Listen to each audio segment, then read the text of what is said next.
Next है Abel's test for convergence. क्या statement है?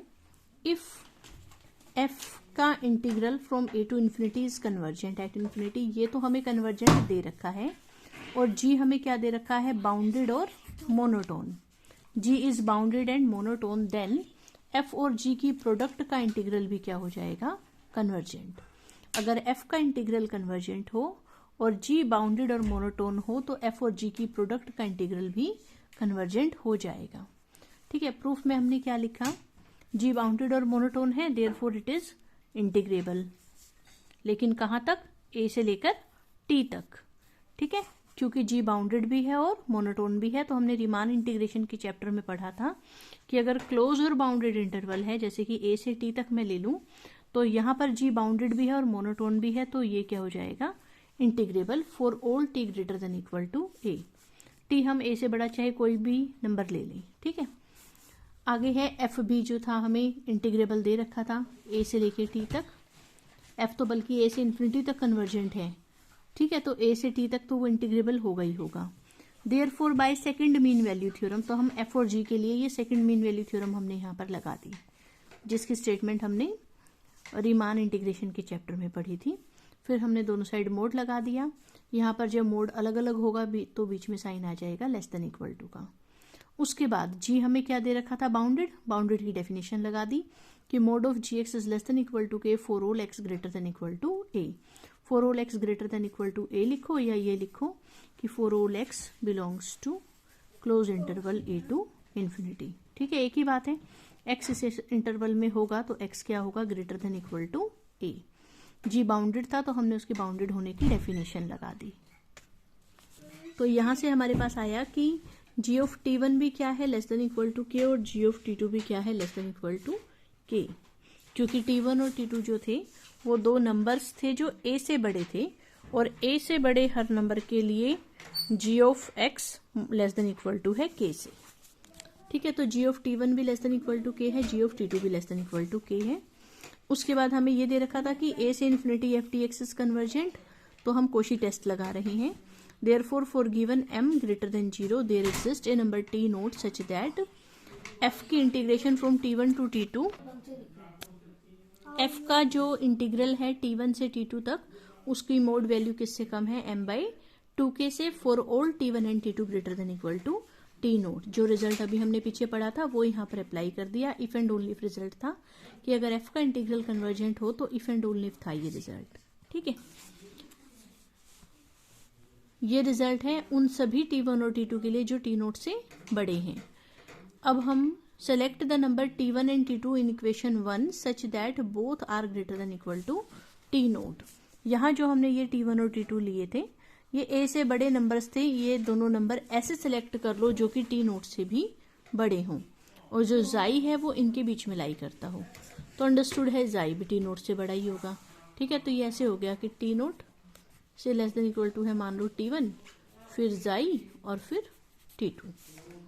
ठीक है, तो t1 से लेकर जाई तक का जो इंटीग्रल है वो भी m by 2k से कम है, क्योंकि t1 और जाई दोनों ही t नोट से बड़े हैं, और दो नंबर अगर t नोट से बड़े हो तो उनके लिए रिजल्ट एप्लीकेबल था।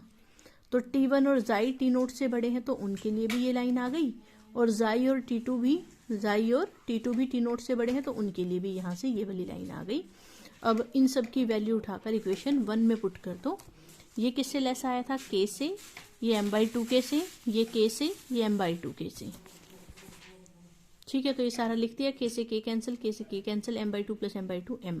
तो एफ जी की इंटीग्रेशन t1 टू t2, इसकी मोड वैल्यू किससे कम आ गई?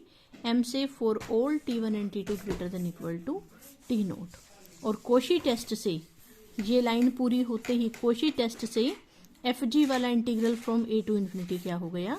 कन्वर्जेंट। अब जैसे ये क्वेश्चन है, इस एबल्स टेस्ट को यूज करते हुए दो फंक्शंस की प्रोडक्ट है, एक हो गया साइन एक्स बाई एक्स, एक हो गया e की पावर माइनस बी एक्स। ठीक है, सबसे पहली चीज तो इसमें जीरो है, इसको तो हम ब्रेक करेंगे 0 to 1 और 1 to इन्फिनिटी। 0 to 1 वाले को तो 2.2 एक्सरसाइज के हिसाब से देखना है, और 1 to इन्फिनिटी वाले को हमें अब एबल टेस्ट से देखना है। ठीक है, सो 1 to इन्फिनिटी वाला जो है हमारा, इसमें आपने क्या किया, एक फंक्शन को fx कह दिया, एक को gx कह दिया, लेकिन ये देखना है fx किसको कहना है और gx किसको कहना है। fx उसको कहना है जिसकी इंटीग्रेशन हमें पता है कि कन्वर्जेंट है, g उसको कहना है जो बाउंडेड और मोनोटोन हो। अब ये जो साइन x बाई एक्स वाला क्वेश्चन है, ये तो अभी हमने किया ही था कि साइन x बाई एक्स की इंटीग्रेशन 1 to इन्फिनिटी क्या थी, कन्वर्जेंट आई थी, और हम भी 1 to इन्फिनिटी वाला ही इंटीग्रल देख रहे हैं। ठीक है, तो इसलिए हमने इसको fx कह दिया, इसको gx कह दिया।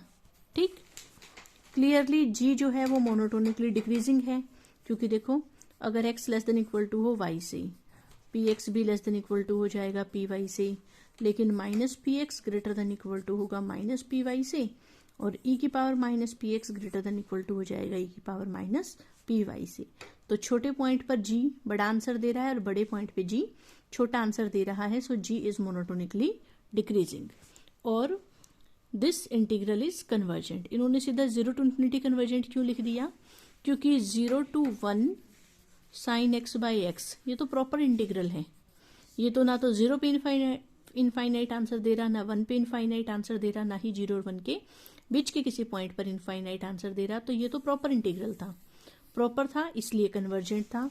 और ये अभी हमने पीछे प्रूफ करा था कि 1 to इन्फिनिटी भी ये कन्वर्जेंट होता है, तो 0 to 1 भी कन्वर्जेंट है, 1 to इन्फिनिटी भी कन्वर्जेंट है, तो टोटल मिलाकर ये 0 to इन्फिनिटी क्या है, कन्वर्जेंट है। ठीक है, इसमें 1 to इन्फिनिटी ये कन्वर्जेंट है, इसका प्रूफ देना पड़ेगा कि 1 to infinity sine x by x D x convergent क्यों था। ठीक, और एबल टेस्ट से देखो, जिसको हमने f कहा था उसका इंटीग्रल कन्वर्जेंट है, जिसको g कहा था वो मोनोटोनिकली डिक्रीजिंग है और बाउंडेड भी है। तो एबल टेस्ट की सारी कंडीशन पूरी हो गई, therefore the given integral I is convergent.